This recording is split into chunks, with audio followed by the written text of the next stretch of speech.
People of progressive opinion the world over, I think, do have to stand up for those values of tolerance and respect for diversity and difference. And there is more of an obligation on us now, no matter how difficult and no matter sometimes how controversial or unpopular it may be, to be beacons of hope for these values that we all hold so dear. I think we are touching a nerve with the American people who understand that establishment politics is just not good enough. We need bold changes. We need a political revolution. Please clap.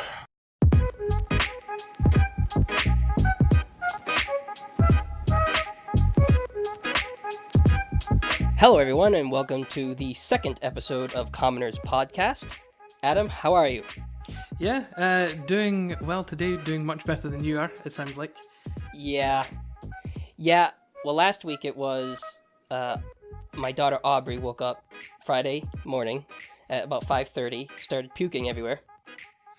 And it's kind of weird. Her stomach bug sort of developed into like this weird sort of feverish flu. I guess that's kind of common right now. Yeah. The flu this year, sometimes for some people it starts out as a stomach bug and then you actually get like the actual capital I influenza. I've never actually had it. And I had the distinct pleasure of coming down with it on Friday, this week. Lovely. Very nice. Yeah, I had to leave work. Right. Yeah. I had to leave work. I had a fever inching up above 103. And literally, my entire back, it felt like my spine was going to fall out of my back. Right. I couldn't get comfortable at work. That's the reason I left work, actually, is because I literally could not sit in my chair because it was so painful. I was like slouching down on my chair, trying to straighten out my spine so that it wouldn't just hurt. And I could even lying down, I couldn't get comfortable. It was horrible. Right. Well, I've had kind of an itch on my back that I haven't been able to reach for the last hour or so, and that's just kind of doing me in a little bit. So yeah, I guess I have. Yeah. Okay. Yeah. Fine. I guess I have a reputation though of being a wimp when it gets to being sick. I don't. I guess because one of my my very close friends sent me, when I was complaining about it, sent me a meme that said, when a woman is giving birth or something like that, when a woman is giving birth, she almost feels what it's like for a man to have a cold.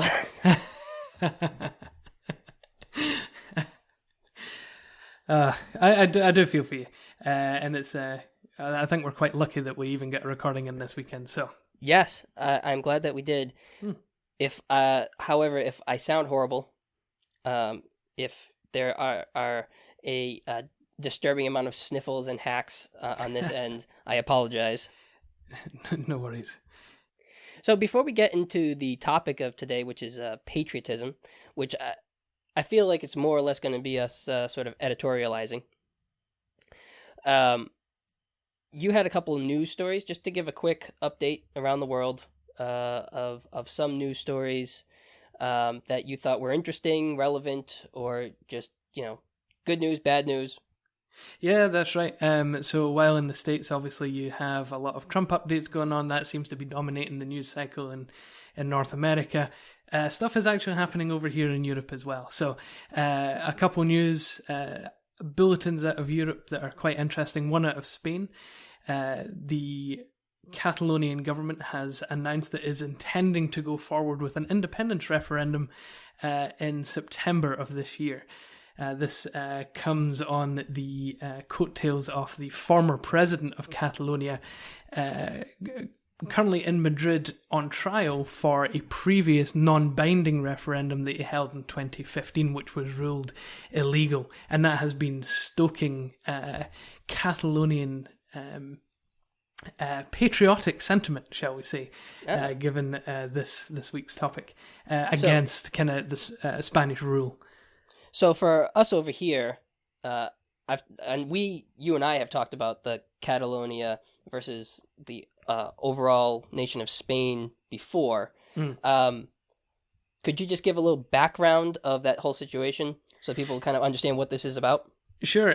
Spain is actually a multi-ethnic country. So you have the Galicians, the Basques, the Catalans, and the predominant, at least linguistic grouping, the Castellanos. And after Franco's dictatorship, which ended in the 1970s, each of the regions of Spain were kind of given autonomous power. But the autonomy and some level of self-governance just hasn't been enough for some of the regions. So, in fact, the Basque Country went through a period of terrorism through the ETA group back in the 70s and 80s. Wow. And 90s. The Catalans have been largely terrorist-free, but they've been very politically motivated to the point where they actually elected a majority of pro-independence members of parliament to the regional parliament, which has in turn kind of started off this referendum that is now due in 2017. The bill for it was passed in 2016. Madrid said, nah, you ain't having that. That is an illegal bill. It was shut down by the Spanish judiciary. But the news as of last week is that the Catalan president is insisting that it will be going ahead in September. Interestingly, also, just as an addendum to that, the Spanish have now threatened to close down schools in the Catalan region where the actual voting takes place, and they've also threatened to take over the police force, which is a kind of a devolved power to the regional government. So there's tension beginning to build on both sides. Is it similar at all to sort of what we see going on in the UK?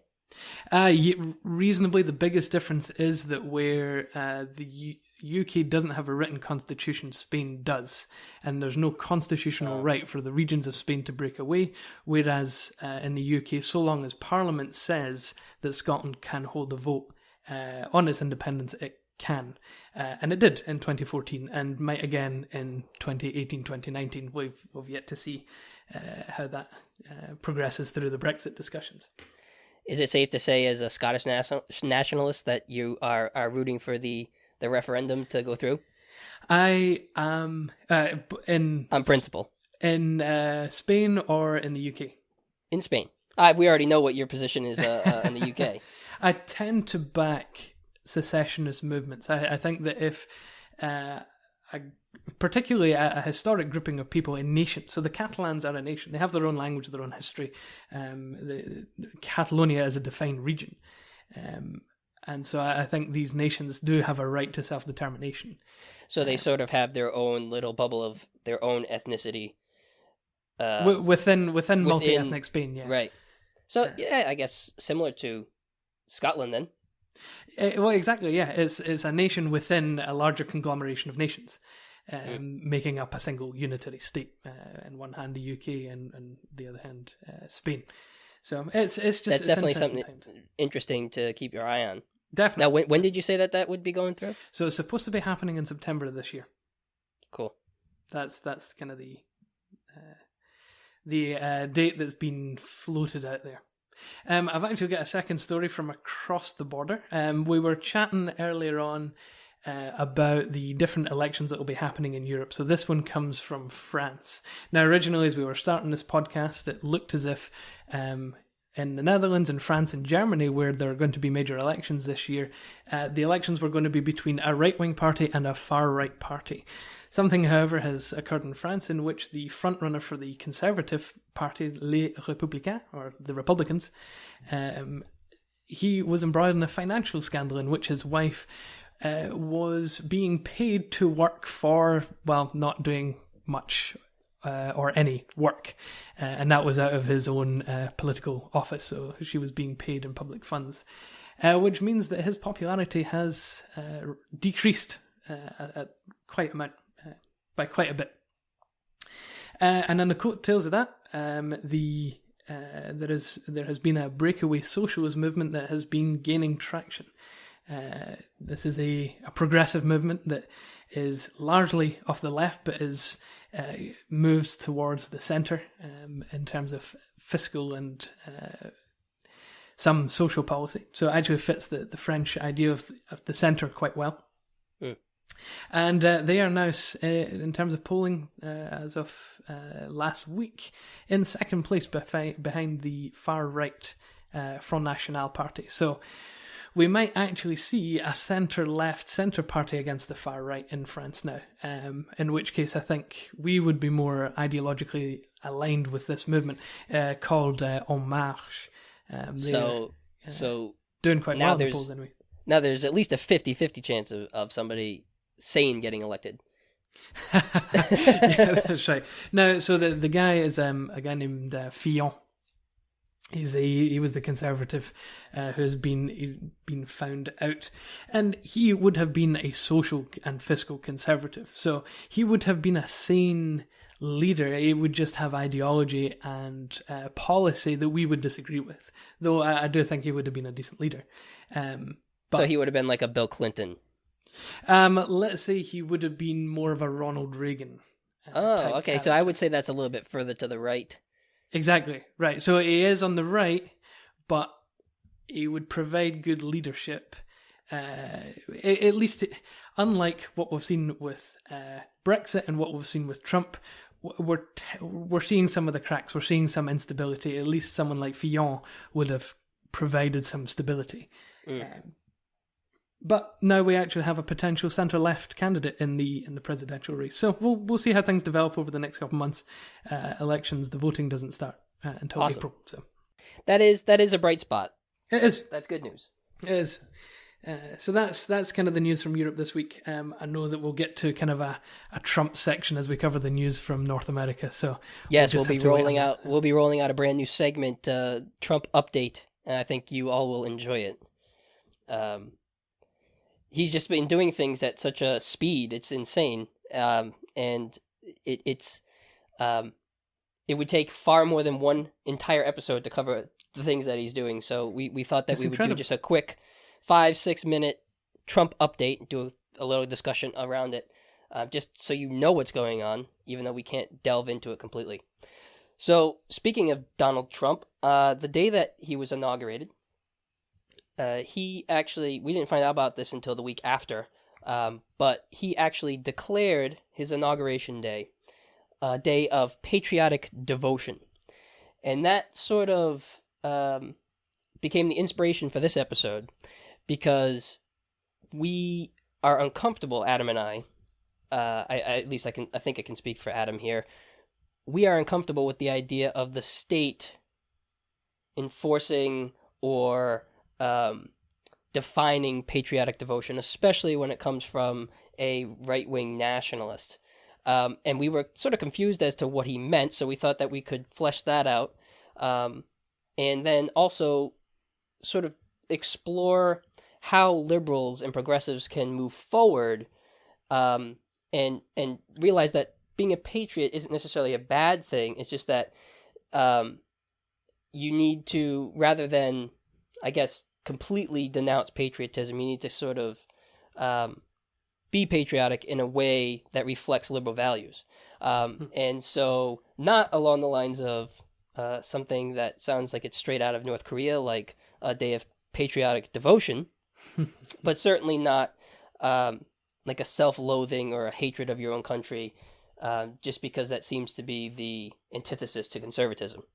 So I thought first we would give our definitions of patriotism, what patriotism means to us personally, and also what we believe patriotism means meant or has meant in history in our respective countries. And then we can sort of delve into how we can move forward. So, Adam, why don't you go ahead and give us your encapsulation of what patriotism is, what it means, how you view yourself as a patriot, Sure. If you do view yourself as a patriot. Sure. Well, let's essentially start with dictionary definitions. So it's etymologically rooted. So it's the basis of the word is from Greek and Latin pater, meaning father. I think the Greeks had a word patriotes, which meant fellow countrymen. And so that's essentially the root. It essentially establishes or defines kind of a sense of loyalty and pride in the country and a deep sense of affection with the fatherland. It's probably best defined as a subcategory of nationalism, but it is distinct. A lot of the research that I did in looking at the root of this word were people saying that patriotism was the love of country, where nationalism was the feeling of supremacy and exceptionalism for the country, which I think is wrong. I think nationalism can be non-aggressive. Right. Or at least as non-aggressive as that.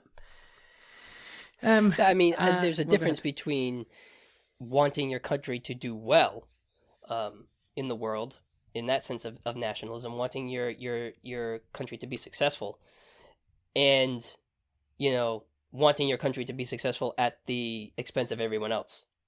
Well, that's right. And there's also a nationalism that can be easily coincided with progressive and liberal values. We've been talking last week, for instance, or a couple of weeks now, of kind of civic versus ethnic nationalism. You can have nationalism that builds the nation around a philosophical or a political idea, like progressive values, for instance. Arguably what has happened here. You can also have things like... I don't want to say ethnic nationalism, because then that does bring into play things like white nationalism and black nationalism, which are both wrong. They literally are supremacy movements. But you've got even the African National Congress under Nelson Mandela in South Africa, post-apartheid, that was a nationalist movement. It's not negative. Patriotism then is something slightly different. I've kind of tried to define it as both an internal feeling towards the country and an outward expression towards the country.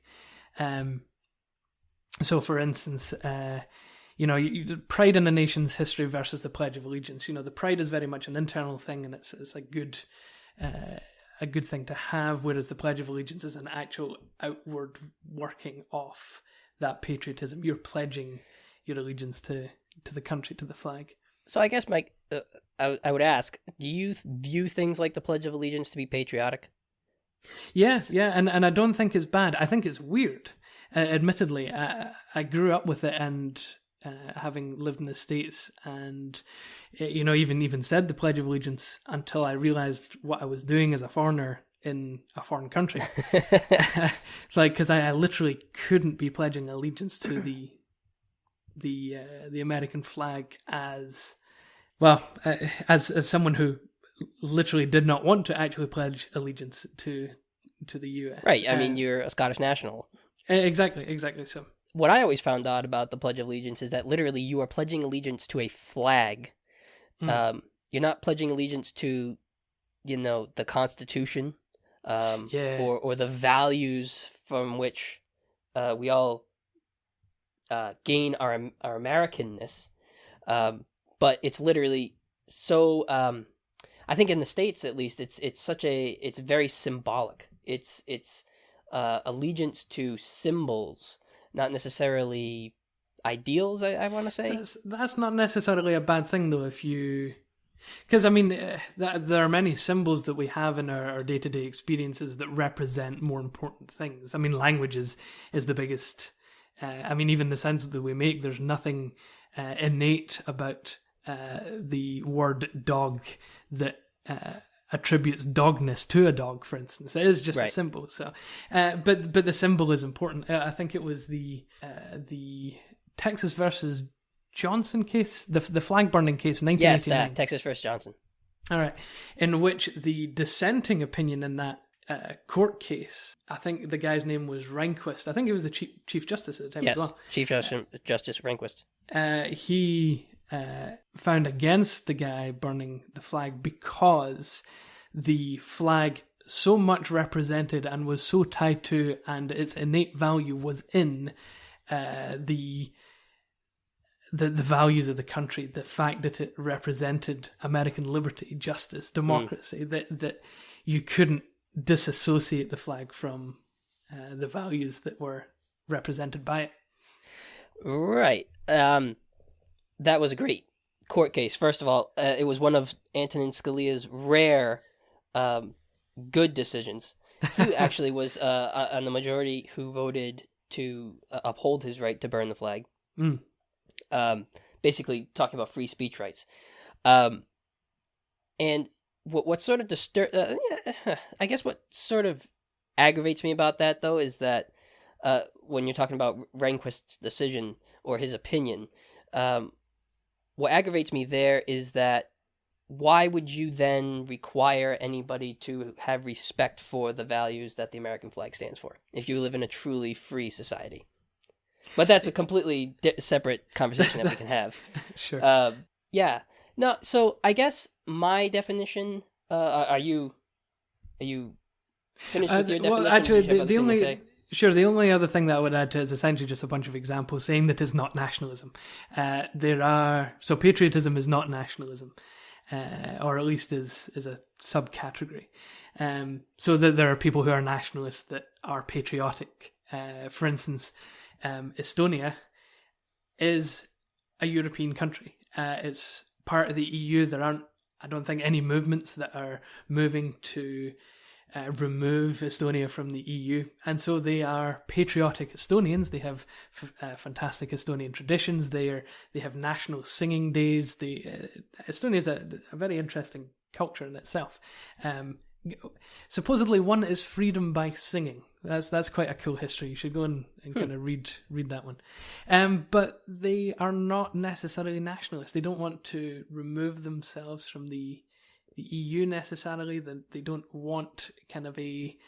I don't want to necessarily speak for them, so any Estonian listeners might want to correct me. But they're not, as far as I'm aware, nationally driven in terms of thinking of the nation as the ultimate unit of democratic the ultimate unit of political measurement, I guess, as most nationalists do, for instance.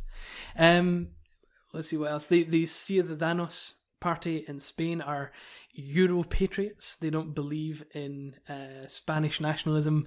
They were founded against Catalonian nationalism. They consider themselves post-nationalists. But they're very pro-EU and would actually advocate for Euro-patriotism. And then you've got the circumstances of context. So you've got people like German football fans. In Germany, it's almost illegal, is very much looked down upon, to be a nationalist because of their particular history. Oh, unbelievably so. I read this story a couple of years back where there was a immigrant, I forget from where, but he came to Germany. He started a business, and he was had so much pride in Germany that he flew in a German flag outside of his store, and his store would get vandalized and have people come and rip down his flag because people are so offended by nationalistic pride over there. I read that, and that kind of blew my mind because that is so outside of the context of what we're used to, or at least I'm used to from the United States.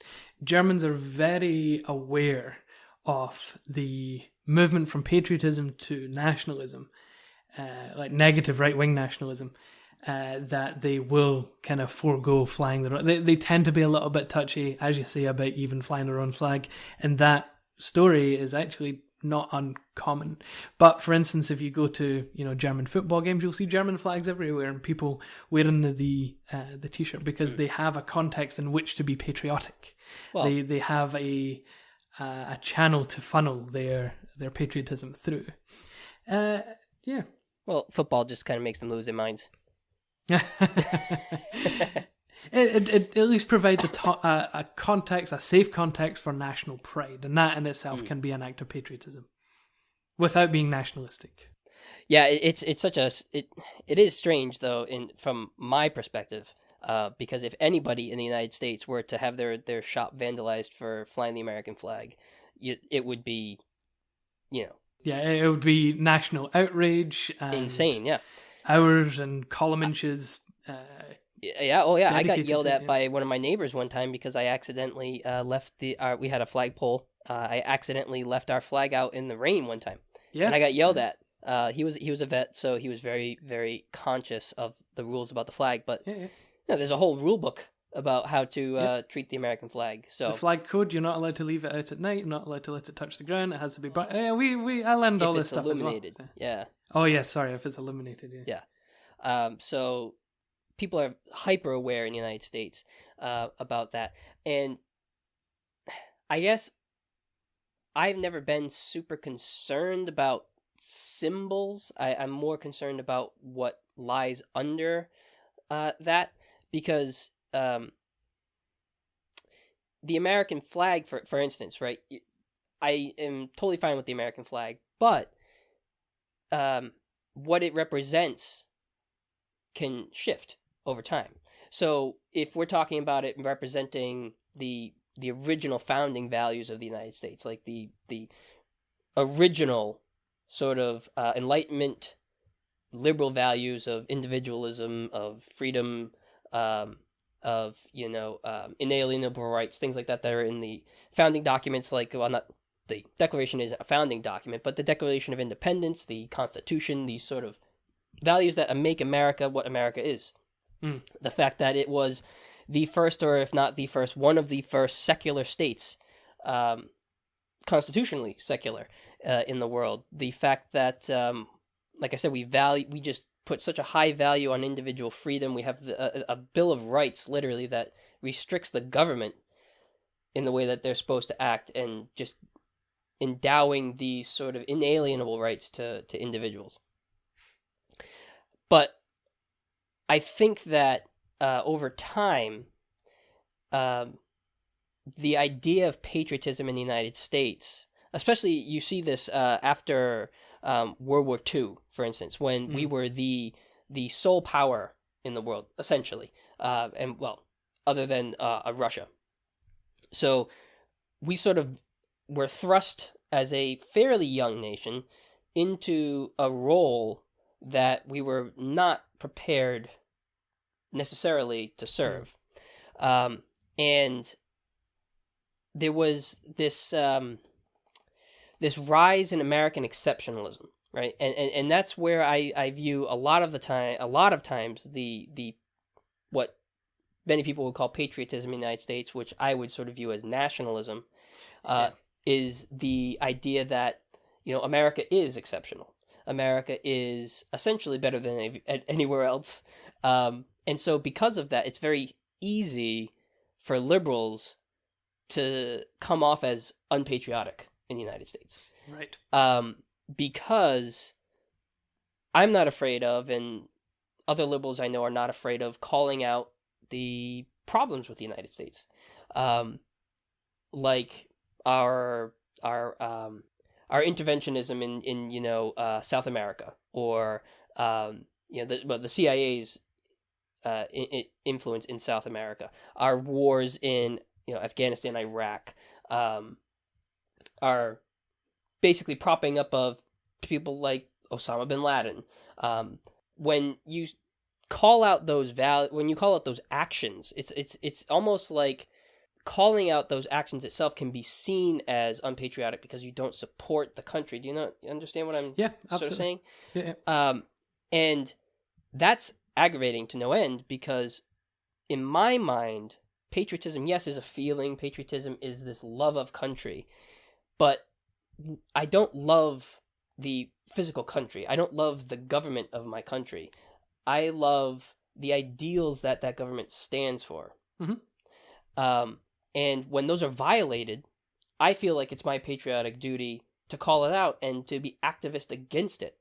Right. So rather than falling in line, like there was this, and arguably, obviously, things like World War II, where there was this need for us to bind together to fight something like Nazi Germany, that was absolutely necessary.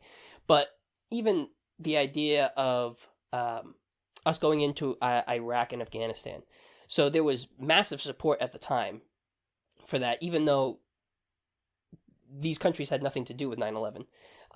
And even we passed something called the Patriot Act, which is that's Orwellian Newspeak 101. It basically said that the government could spy on us and collect our metadata and it's morphed into this absolute beast of a thing with the NSA and PRISM and all this kind of stuff. And so in the name of defending our interests abroad, right, we've sort of undermined the very rights and principles that we stand for. We don't have Fourth Amendment rights anymore. So this sort of patriotic fervor, we were attacked on 9/11, we need to respond.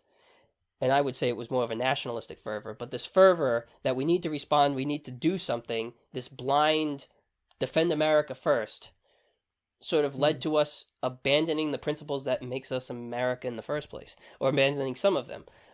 So we essentially don't really have a right to privacy anymore. And I view people like Edward Snowden or Chelsea Manning as patriots of the highest order, because they basically sacrificed their lives. Edward Snowden's still on the run. Chelsea Manning was set to be in prison for the rest of her life. Thankfully, Obama commuted her sentence, but these people put themselves in compromising positions to protect the values of the American Constitution, and that to me is the highest or most noble sort of expression of patriotism, is holding your country accountable to the values upon which it was founded, not sort of blindly supporting it no matter what. Which I think in the American context, a lot of time patriotism is thought of to be this sort of blind support, which I would view as a nationalism. And if you don't have that sort of attitude, then you're viewed almost as unpatriotic. Sure. I was going to then ask you, in reading about patriotism, nationalism, it's very difficult to actually define the two separate from each other. Would you actually draw a line anywhere between patriotism and nationalism? At what point does patriotism become nationalism? For me, patriotism is just the feeling, whereas nationalism is essentially the ideology. So, and for nationalism is an ideology, a philosophy in which the political system is built, whereas patriotism is essentially a relationship with the country. That might sound a wee bit too abstract to be useful. But, So I guess what you're saying is patriotism is more of this feeling, love toward your country, and the nationalism is what would be the defense of the ideals upon which your country is founded. So basically what I just defined to you would be nationalism, but a progressive left nationalism. Correct. Yeah, that's right. Okay. Yeah, I agree. I can agree with that. And so I guess refining my statement a little bit more, then patriotism obviously is a love of country, a love and adoration of the principles of your country, right? But I feel as though that can lead to a dangerous type of nationalism when you love, where you feel as though you love your country and not too much to the point where you're not willing to hold it accountable, and that in which case then the outgrowth of your patriotic feeling would then be a sort of toxic form of nationalism. So I guess the type of nationalism that you would have would be dependent upon sort of the type of patriotism you have. Correct. And so one of the points that I'll actually get to later on, kind of as we discuss what the left should do, is kind of looking at, I think I mentioned it last episode, the structure versus direction dichotomy. So you can have the structure of a particular idea, but its direction is ultimately how you should define its goodness or badness. And I think both nationalism and patriotism can be structurally neutral, but then it's the direction that really matters. Well, yeah, I mean, most structures can be neutral. It's just that the ideology that's driving those structures can be bad. Well, no. See, that's where I disagree with you. Even the ideologies themselves can also be neutral in terms of goodness and badness. So things like conservatism, liberalism, communism, nationalism, these can all be neutral morally, but it's the direction in which they go that is good or bad. So for instance, we tend to disagree with with conservatism and its idea that there should be no welfare state, for instance. But we would easily agree with conservatism if the welfare state was made up by properly funded, properly structured charities that actually filled in the role of a welfare system. Right, we're looking at ends, not necessarily the means to get to those ends. I guess so. Yeah, potentially. Yeah. Yeah. The problem is, though, in the current era, we have Trump. Right, and so the structure of nationalism in the United States, that's where we can look at it and say that the direction is almost certainly bad. Right, exactly. So if patriotism is the feeling and nationalism is the ideology, when Trump says, right, we need to have a day of patriotic devotion, I'm not entirely sure what direction he's heading in. So like it could be either direction, but he's just so vague. He's never... Yeah. Essentially, he's so vague on the executive order that we more or less have to rely on his, 2 weeks in office plus his candidacy, which doesn't exactly paint a pretty picture. No. And having it declared on his inauguration day, it smacks of a feeling of devotion to Trump himself. To kind of defend him on that point, though, Barack Obama announced a day of national reconciliation and unity. Renewal and reconciliation. Yep. Exactly, on his own inauguration day as well. So I can't fault Trump necessarily for the date. I do take more issue with his definition of patriotic devotion rather than the date itself. Well, yes. You're right. To be fair, Obama did make that order on his inauguration day. However, you have to agree that the tone of the two is... The difference is concerning. Definitely, absolutely. Patriotic devotion versus renewal and reconciliation. Well, and there just seems to be something which I'm very uncomfortable with, which I don't think should ever be the case. It feels compulsory. Like compulsory patriotic devotion. Yeah, and it's just I'm not for that at all. I don't think that you should ever force anybody to be patriotic because, I mean, it's a free society. You know? I don't know. I mean, it definitely resonates well with his base, though. Well, as did his inauguration speech, yes, which was designed essentially for his base. Do you want to, just so we know what we're talking about here, could you actually read off the text of the declaration that he made, or was it a memorandum? I don't know what he... I think it was an executive order, actually. So I've got the text here. A new national pride stirs the American soul and inspires the American heart. We are one people, united by a common destiny and a shared purpose. Freedom is the birthright of all Americans, and to preserve that freedom, we must maintain faith in our sacred values and heritage. Our Constitution is written on parchment, but it lives in the hearts of the American people. There is no freedom where the people do not believe in it, no law where people do not follow it, and no peace where the people do not pray for it. There are no greater people than the American citizenry. As long as we believe in ourselves and in our country, there is nothing that we cannot accomplish. Now therefore, I, Donald J. Trump, President of the United States of America, by virtue of the authority vested in me by the Constitution and the laws of the United States, do hereby proclaim January the 20th, 2017, as National Day of Patriotic Devotion, in order to strengthen our bonds to each other and to our country, and to renew the duties of government to the people. Yeah, so hearing that read out loud, I don't think it's as vague necessarily as we might think. The language that he's using there, the mood of that order, definitely seems to ring more of nationalism than patriotism. I think I might agree with you, but only slightly. I think it's a very American style executive order. Like it makes it points to the idea of the exceptionalism of American, as long as it's a belief in ourselves and our country. There's not actually it somewhat. I would actually agree with the sentiment that there is no greater people than the American citizenry if they can pull together and become a single unified grouping for good. Like you've got 300 million people. It's the third largest country in the world. It's the biggest economy. The United States has near endless potential for good.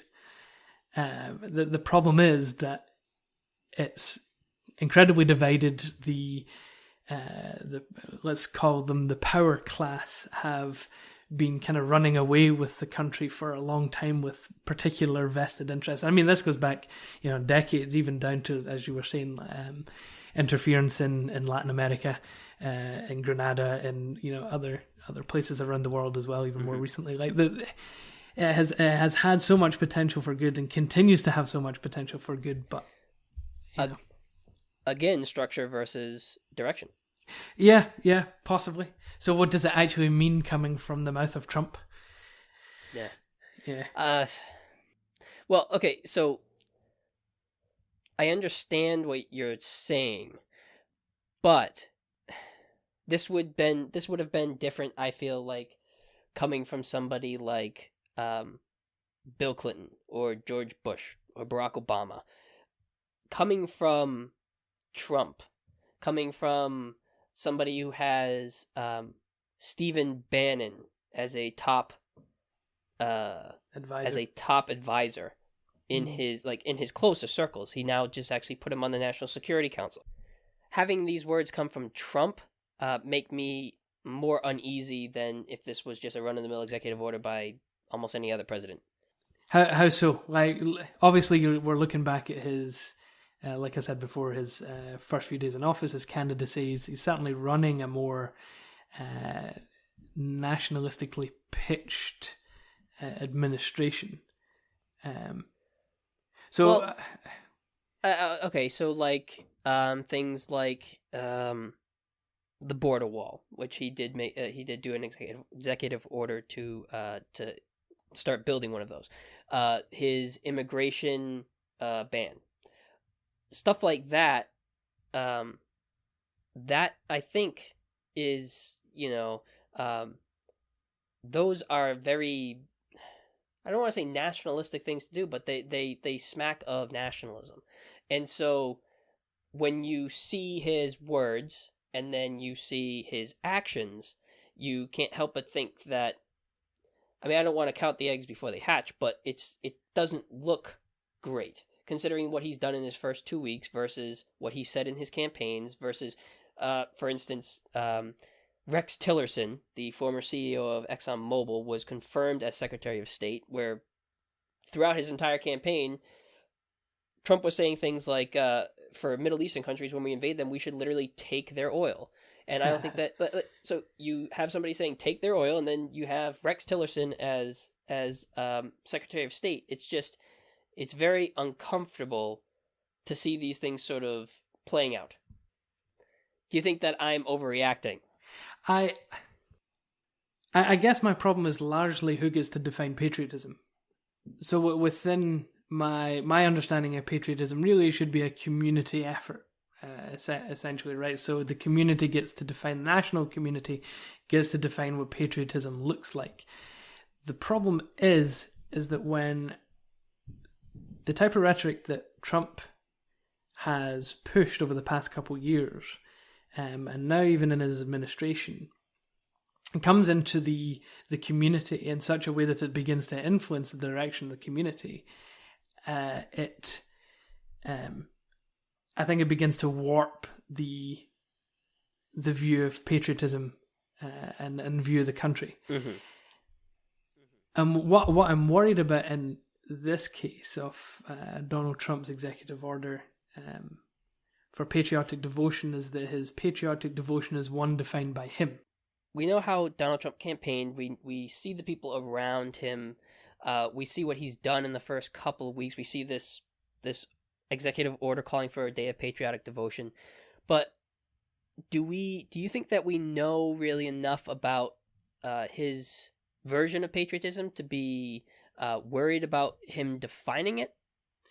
If we're going to run with the definition of kind of patriotism as a feeling, and then that feeling kind of coming out as kind of the nationalistic sentiment through action, I think we need to look then at some of his actions. So this could just be kind of conjecturing at this point, but you look at his cabinet, it's all white.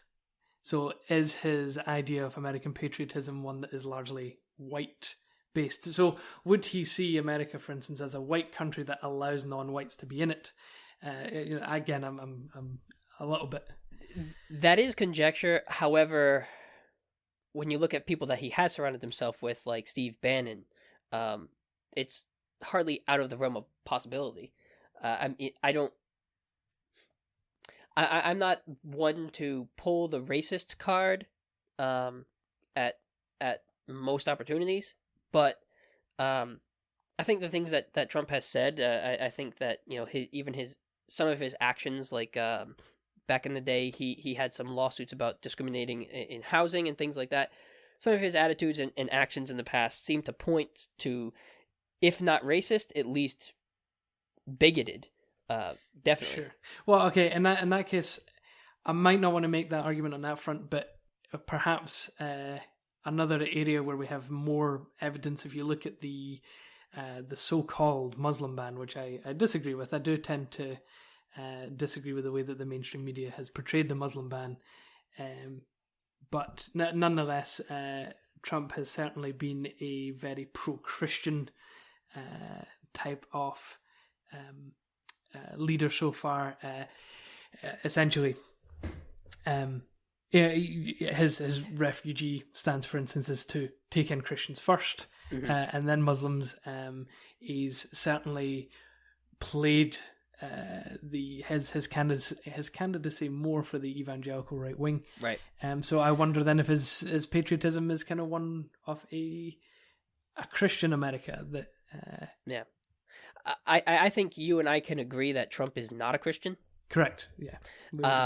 However, Christians are sort of his base, ironically, or at least very right-wing conservative Christians in the United States are a large part of his base, which is concerning. That's the thing. I mean, you see the orders that he's put out, like we'll get into in the Trump update. He puts on the veneer of wanting America to be great with these, the days of patriotic devotion and things like that. But behind the scenes, it seems like he's being influenced by the same corporate corrupt interests that every other president is. Right. And it doesn't seem that his base is all that bothered about it. That's what concerns me, because they see him and say, oh yeah, he wants to make America great again. And that rhetoric alone is enough, essentially, to appeal to them. So he's appealing to this sense of nationalism. It's that even just the words "make America great again," like almost anything else, that policy substance wise goes out the window, because people just they feel like America's been undermined by a president like Barack Obama, and they support Trump, which is concerning. Which sort of leads me to think that Trump's sort of patriotism is a nationalism. Right. Does that make any sense? So essentially, if again we're working on our definitions, Trump isn't necessarily patriotic, but is co-opting kind of patriotic language to push a nationalist agenda. Yeah, I would say that's exactly right.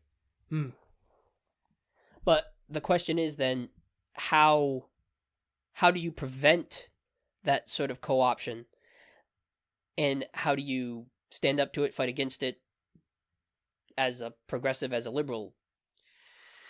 Yeah, that's a good question. Actually, there's perhaps a lesson from Scotland here, from the side actually that I would disagree with in the independence debate, for instance. I think it was just last year, it could have been 2015, there was a change.org petition that was started by a Scottish conservative candidate, I think. I don't think he became an MSP, a member of the Scottish Parliament, in which he was calling on unionists to reclaim the Saltire. Saltire is the Scottish flag.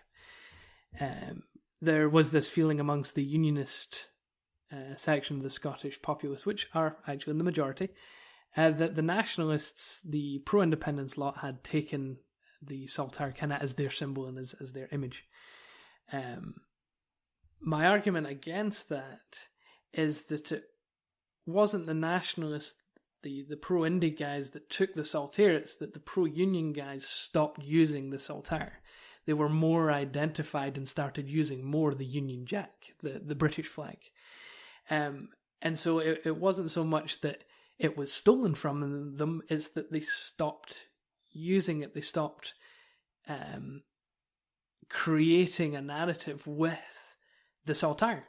And so they lost it, more or less. They didn't have it taken away from them. They lost it. And so I think there's a really good lesson for the progressive left to learn here, is that you cannot let the patriotic sentiment that we feel towards our respective countries be co-opted by people that we disagree with. So I would very much argue that progressives should never be ashamed of waving the American flag, should never really be ashamed of saying the Pledge of Allegiance, for standing for the national anthem. Your country might represent something that you disagree with at the moment, but that's because you yourself are losing or not using the symbols and patriotic sentiments for your own cause.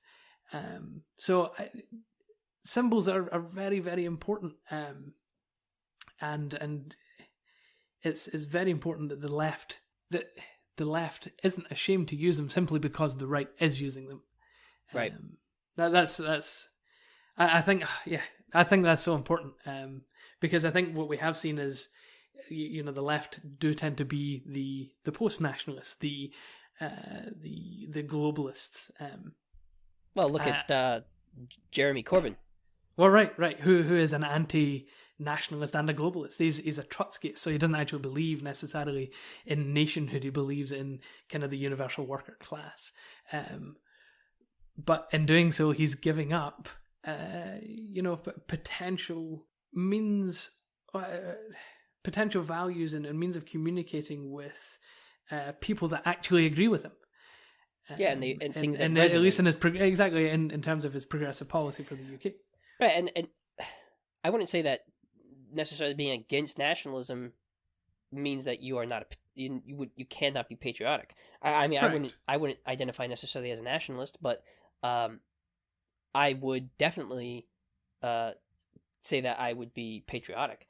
I think what's happened is that conservatives in the United States cling very, very tightly to symbols. They cling to the American flag. I had, it's not necessarily just conservatives. I mean, the American people as a whole, generally.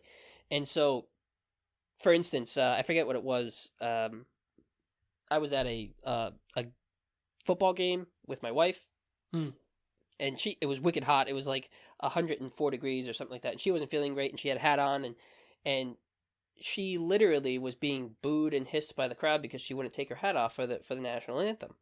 So there's this sort of just very American idea or ideal behind standing for the American flag, and this very ubiquitous respect for symbols like the American flag. And so the left makes a mistake by vilifying that, or correct. Absolutely. I stand obviously for everybody's free speech rights. I think you have the right to burn the American flag, but I definitely wholeheartedly agree with the sentiment that if you want to make a patriotic statement, don't burn the flag. I forget who said this. Don't burn the flag, wash it. Right? Oh, that's so good. Right? That's fantastic. Exactly. Yeah. So you can be a patriot, and I think it's very important to be a patriot. But being patriotic doesn't necessarily mean abandoning progressive values. So it's perfectly fine to be proud of the American flag. It's perfectly fine to be proud of your country. It's perfectly fine to love your country. You don't need to be against that or think that it's childish or whatever, just because by and large, conservatives are almost across the board highly patriotic, highly nationalistic, things like that. We shouldn't be afraid of saying that we love our country. But I think particularly on the left, there is this huge problem nowadays, and this might not necessarily fall under the patriotism banner. I think this is more under nationalism, because it's more of an ideological framework rather than a feeling. But something that I find very concerning, and I want to speak to this even though it's a little off topic. you see a legitimate move away of progressives and liberals in the United States from the actual values that America stands for, like free speech, for instance. So, I don't know if you saw this, but recently at, I forget the name of the university, but this guy, Milo Yiannopoulos, was speaking. Berkeley. It was Berkeley. Yeah, Berkeley. Yep, exactly. He was speaking at Berkeley. Now, Milo, or Milo, or whatever the heck his name is, he's a provocateur. He's largely, I think, an idiot. He sort of, I can't even say he's an idiot. He knows what he's doing. He's playing a role, and he's very good at it. He says very, I think, inflammatory things, and it gets him protested and banned off college campuses. And the college campus didn't ban him, which I completely and 100% agree with. I think everybody should be allowed to speak. But you had people literally protesting burning things, like these liberals who are considering themselves anti-fascists or whatever, burning things, protesting, spraying people with pepper spray, trying to silence the other person. And that, to me, is completely 100% against the ideals of the United States. And so this is just undermining liberalism, progressivism, leftist values. It's completely undermining them because you're trying to take away somebody else's rights, which is the most un-American thing I could think of. So not only is that, just un-American, I think that in a way is unpatriotic, or at least it's an unpatriotic action to do that.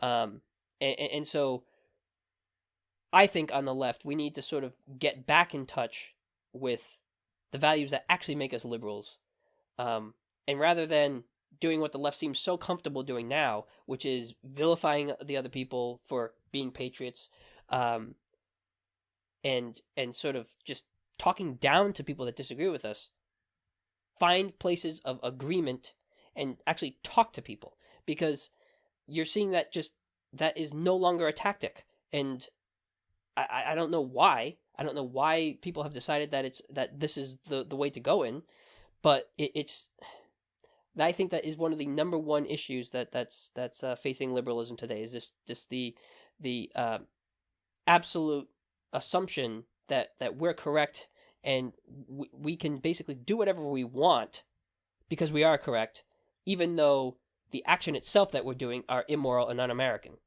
Yeah, well said. It kind of gets back to the structure versus direction again, and essentially what you're advocating for is a progressive patriotism. Right. That actually is somewhat conservative, small c, in which it actually goes back to the founding principles of, or includes the founding principles of the United States as well.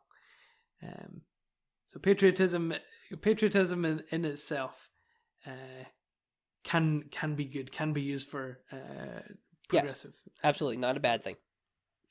However, in the wrong hands, it can be. And correct. I have the feeling that we have now put it in the wrong hands. Yeah. To kind of think of Trump again, I have this fantastic quote by Theodore Roosevelt here. Patriotism means to stand by the country. It does not mean to stand by the president. And I thought that was quite a keen quote for this era. It's something that I think Trump has to hear, because from what we know of him, his personality, that he is thin-skinned, there are reports that he is constantly watching TV because he's disturbed by the lack of ratings, or not ratings, but how his approval ratings have sunk and everything like that. The man has such a fragile ego, which is funny because he's so unbelievably narcissistic, and you can't help but think when he puts together something, and I doubt that he's the one who wrote this, but when he puts together something like a declaration of a day of patriotic devotion, in the back of his mind he's thinking about devotion to Trump's administration at the very least, and what the direction that he's going to be bringing the country in, even if it is fundamentally wrong and against what Americans stand for. And that is the risk, isn't it? Especially with someone like Trump, who seems to define his administration on the basis of how much people like him. I do think that Roosevelt's quote will stand quite well over Trump's administration. We'll see how Trump, throughout his administration, goes on to kind of define patriotism further. I'd be interested to see how he attacks, if any progressive or liberal people actually do take advice and start, actually using patriotic symbolism again, how he would respond to it. I think that'd be quite telling. So, I do honestly think that there could be a point where things sort of go off the rails with Trump, just because of the fact that he is so hyper conscious of how people are speaking about him. And as president, you are subjected to the most intense levels of scrutiny. And I just don't think that his temperament and his personality are prepared for it. And as a man with the most power in probably the entire world, it's just, I mean, yes, you know what? Not everything I agreed. I thought about George Bush. I agreed with Bush about almost nothing, but I never feared that Bush wouldn't have the dignity or respect for American values to not, completely go off the rails because people disagree with him, which I think is a definite possibility with a Trump presidency, which is scary. Right. Speaking of the Trump presidency. Yes. So we're actually going to be rolling out a new segment, like we talked about at the beginning of this podcast, called the Trump Update, because we honestly cannot cover everything that he's doing fast enough. So without further ado, here it is, the very first Trump Update. I know words. I have the best words. This was the largest audience to ever witness an inauguration, period. Grab him by the pussy. You're saying it's a falsehood, and they're giving alternative facts. Wrong. So here it is, everything that President Donald J. Trump has done since our last podcast episode. On January 23rd, Trump signed a presidential memorandum reviving a rule that prevents U.S. funds from going to certain health charities around the world that counsel on abortions. This is known as the Mexico City policy, and it was first instituted by former President Ronald Reagan in 1984 and has been on and off the books ever since. Also on the 23rd, Trump signed a presidential memorandum withdrawing the United States from the trade deal with Asia called the Trans-Pacific Partnership. The pact has been criticized by people skeptical of its benefits and worried over its potential to kill U.S. jobs. Proponents of the deal worry that pulling out could harm relations with key allies in the region. I think we can both agree that this will be a rare victory for liberals in the Trump presidency. Also on the 23rd, Trump ordered a temporary hiring freeze for federal workers except for the military and certain security positions, a move that critics say could actually hurt departments like the VA who are desperately in need of new hires. On January 24th, Trump signed executive orders that would make it possible to complete the Dakota Access Pipeline and restart the process for the construction of the Keystone XL pipeline from Canada. On the 25th, Trump signed an executive order directing federal agencies to prepare for immediate construction of a wall on the U.S.-Mexico border, a controversial project that was at the center of his presidential campaign. Also on the 25th, the president signed an executive order to strip federal grant money from so-called sanctuary cities.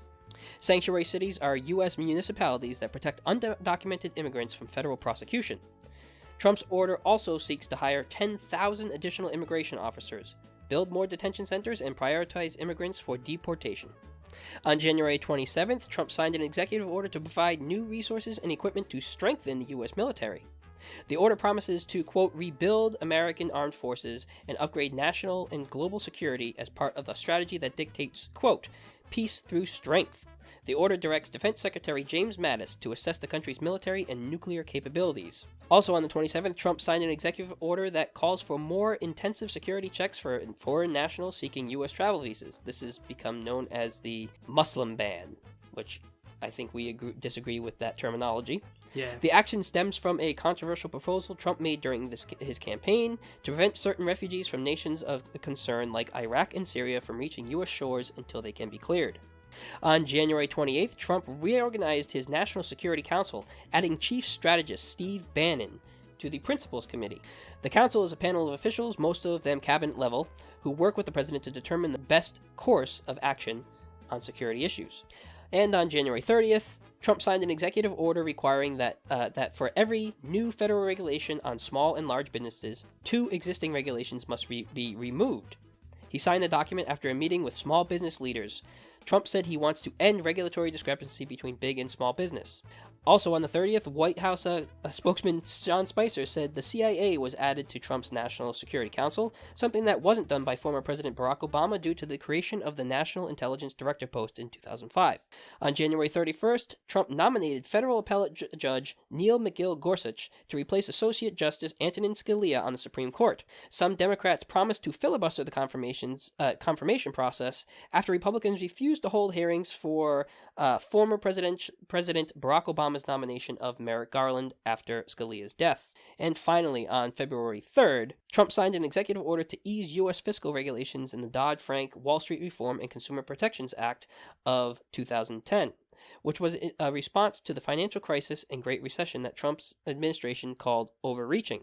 Also on the 3rd, the president ordered the Labor Department to review a rule from President Barack Obama requiring financial managers to act in their clients' best interest when handling retirement accounts. The department will determine whether such a mandate is necessary.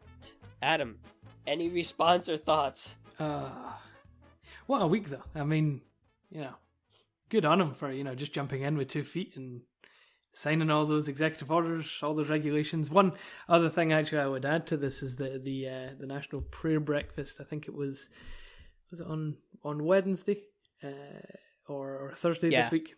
Yep.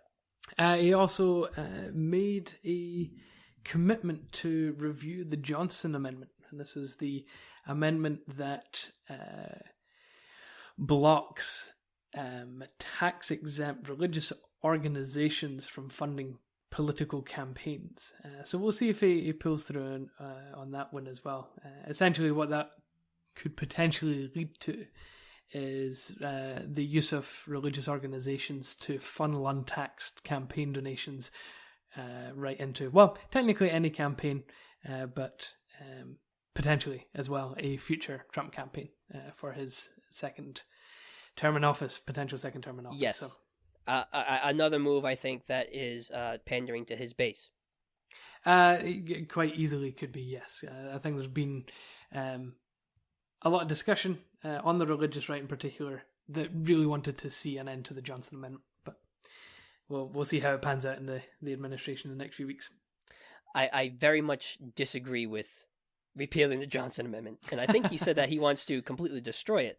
Well, that's right. If you were to use this rhetoric, I would also wouldn't want to see the end of the Johnson Amendment, particularly for the protection of the churches, to be honest, because my particular concern is obviously for the perception of Christianity, and I would never want to see my own faith being used as a front for any, whether I agree with it or not, any political campaign. Right. So I don't want to see it. Yeah. I mean, I guess the one thing I can say for Trump is that he is doing a lot of things that he said he was going to do. And that is perhaps the biggest shock. I mean, he said he was going to build a wall. He's got an executive order saying he's going to build a wall. He said he was going to stop potential threats to the country through refugees into the country, and he's signed an executive order that blocks refugees coming into the country. That is the biggest shock. The shock isn't in itself the immigration ban or the wall. The shock is the fact that he's actually pulling through on some of the political commitments he made during his candidacy. Because, what politician actually does that? Well, and that's the thing, too, is like a lot of the times throughout his campaign, when I talked to people who were voting for Trump, they were like, I'm voting for Trump because, we need a change, but he's not going to actually do the things that he said he's going to do. And now I'm like, well, now he's doing the things that he said he was going to do. So what do you have to say to that?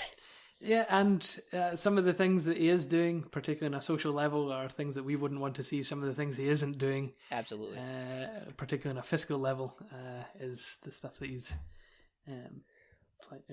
playing ahead with. So, what I find most frustrating about it is people called Barack Obama King Obama because he used the executive order to kind of do what he wanted to do.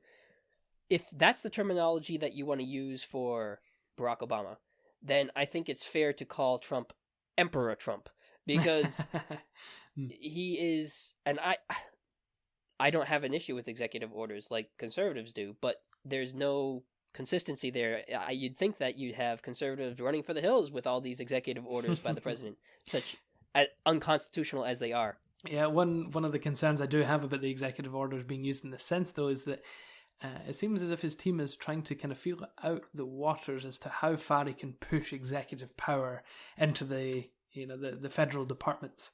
Essentially, if those executive orders go unchallenged, I think we've seen the immigration ban being overturned in the court this week. So providing that doesn't happen in other areas, you could see kind of an increase in the power of the executive branch. Yeah. One thing that I will say is that the balance of powers, the checks and balances actually are pretty robust. For instance, which I'm not happy about, obviously, I think that they should have gone through Barack Obama's orders on wages, where he essentially said that he raised the threshold for overtime pay. That was challenged in the courts, and that's being hung up in the courts, and essentially I think it's ultimately going to be overturned. So there is a structure there to keep that in check, and I think that you're seeing that with the immigration ban. But on principle, the fact that he's using so many, you'd think that more conservatives would be upset about that, since they were so hot and bothered about it when Obama did it. Yeah, they also said, or at least I think this was Spicer, Trump's press secretary, that said this regarding the nomination of the new Chief Justice Gorsuch. The Senate should act with haste, because there would be no point in holding up a judicial nominee for the sake of political. The hypocrisy there is just insane. It is. It is almost literally. We don't know what you're talking about. They have almost literally forgotten about it. Mitch McConnell, I swear, the guy, either he's the most idiotic person ever, or he's the most successful troll of all time. Well, that's it. It was a gamble, but the gamble worked. It worked well. An undemocratic, unconstitutional gamble, but okay. It worked. It did work, but I mean, they're always the ones calling the Democrats and liberals the party of tyrants. Unless you have anything else to say, I think that's pretty much it for the episode.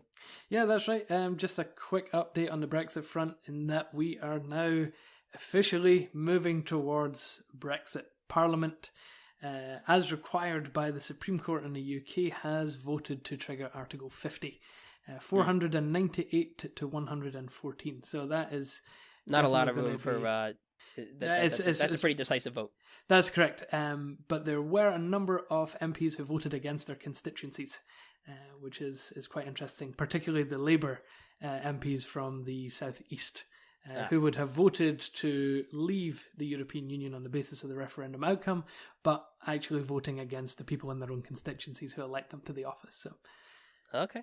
So we'll see how that goes in the next few months. But Brexit... Any idea on a timeline? Well, the self-imposed deadline for triggering Article 50 is March.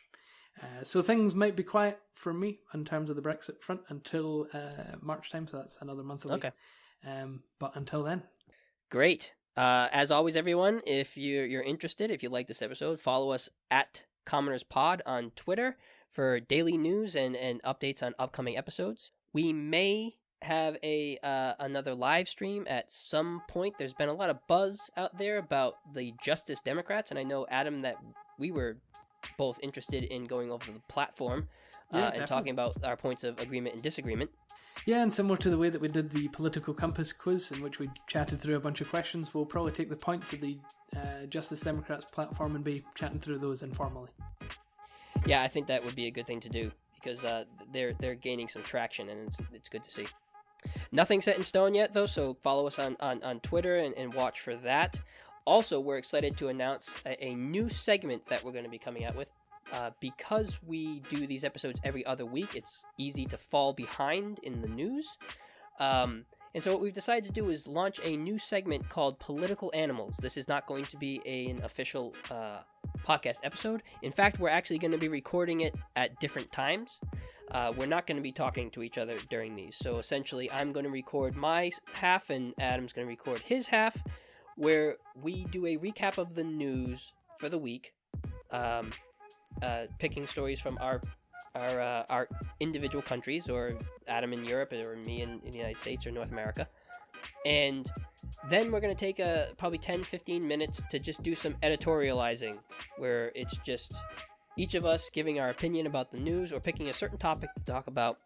And those will be posted as an episode on our podcast on Friday mornings. And we're going to do that every week starting next Friday. And I know that I'm pretty excited about that. Oh yeah, I'm excited about it as well. Especially the editorializing part. I'm quite enthralled with my own opinions. So. Me too. I feel like this is going to sort of devolve into our ranting segments, but which I'm totally fine with. I tend to err on the side of the rant. Well, hence the name. Political Animals, taken from Aristotle's understanding of humanity in terms of the polity, but also, maybe a little bit more wild than the average commoner's podcast. Expect episode. a lot of a fair amount of censor bleeps. That's all I have to say. Okay, so Adam, if you don't have anything else to say, I think we should probably wrap it up. Yep, all good. Thanks everyone for listening, as always. Until next time, stay informed.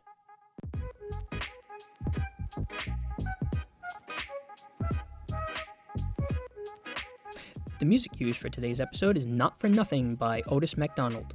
Please see the link in the description for the rest of his work.